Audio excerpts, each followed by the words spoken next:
Hi friends, welcome back to our rainbow colour channel. இன்னைக்கு நம்ம சேனல்ல பால்கோவா எப்படி செய்யலான்னு பார்க்கலாம் வாங்க. முதல்ல ஒரு அடி கனமான பாத்திரத்தில் பால் காய்ச்ச ஆரம்பிச்சிடலாம். நான் ஒரு 1/2 லிட்டர் மில்க் எடுத்திருக்கேன். கொஞ்சம் பாத்திரம் அகலமாக இருக்கிற மாதிரி எடுத்துக்கோங்க. அப்போ தான் உங்களுக்கு கிளறதுக்கு ஈஸியாக இருக்கும். இப்போ ஒரு 5-10 மினிட்ஸில் பார்த்தீங்கன்னா பாலில் ஏடு கட்ட ஆரம்பிச்சிருக்கு. அதை அப்படியே உள்ளேயே தள்ளி விடுங்க. அப்போ தான் உங்களுக்கு பால்கோவா கொஞ்சம் நல்லா ரிச்சாக கிடைக்கும். அந்த சைட்லலாம் ஏடு பிடிக்க ஆரம்பிக்கும். நீங்கள் அதெல்லாம் அப்படியே உள்ளே தள்ளி விடுங்க. அது வரலைன்னா ஒரு ஸ்பூன் வச்சு பண்ணுங்க.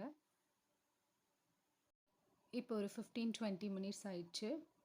பாருங்கள், நிறைய ஏடு கட்டி இருக்குது. பால் அளவும் நல்லா குறைஞ்சிட்டு வருது.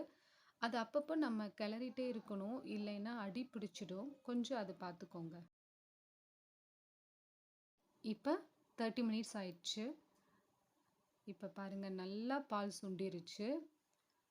நமக்கு நல்லா பால்கோவா ஃபார்ம் ஆகிட்டு வருது. இன்னொரு 5-10 மினிட்ஸில் நம்ம சுகர் ஆட் பண்ணிடலாம்.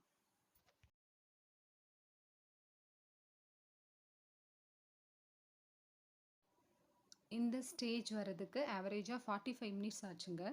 இப்போ நான் கொஞ்சம் ஏலக்காய் பவுடரை ஃப்ளேவருக்காக ஆட் பண்ணியிருக்கேன். உங்களுக்கு வேண்டான்னா நீங்கள் அதை ஸ்கிப் பண்ணிக்கோங்க. 1/2 லிட்டர் மில்க்குக்கு ஒரு 50 கிராம் சுகர் ஆட் பண்ணியிருக்கேன். இப்போ நம்ம சுகர் ஆட் பண்ணோன்னா மறுபடியும் கொஞ்சம் இலகுவாக ஆகிடும். நம்ம அதை மிக்ஸ் பண்ணிக்கிட்டே இருந்தோன்னா அது ஒரு 2-3 மினிட்ஸில் சரியாயிடும். கடைசியாக இறக்குறதுக்கு முன்னாடி நான் ஒரு 2 ஸ்பூன் மட்டும் நெய் ஆட் பண்ணிக்கிறேன். நிறையா நெய் தேவையில்லை. அவ்வளோதான், சூப்பரான சுவையான பால்கோவா வீட்லேயே ரெடி. ஒரு 1/2 லிட்டர் மில்க்கும் கொஞ்சம் சுகரும் இருந்தால் போதும்.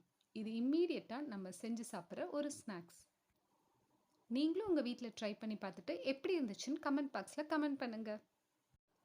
அப்படியே எங்கள் சேனலை சப்ஸ்கிரைப் பண்ண மறந்துடாதீங்க. தேங்க்யூ.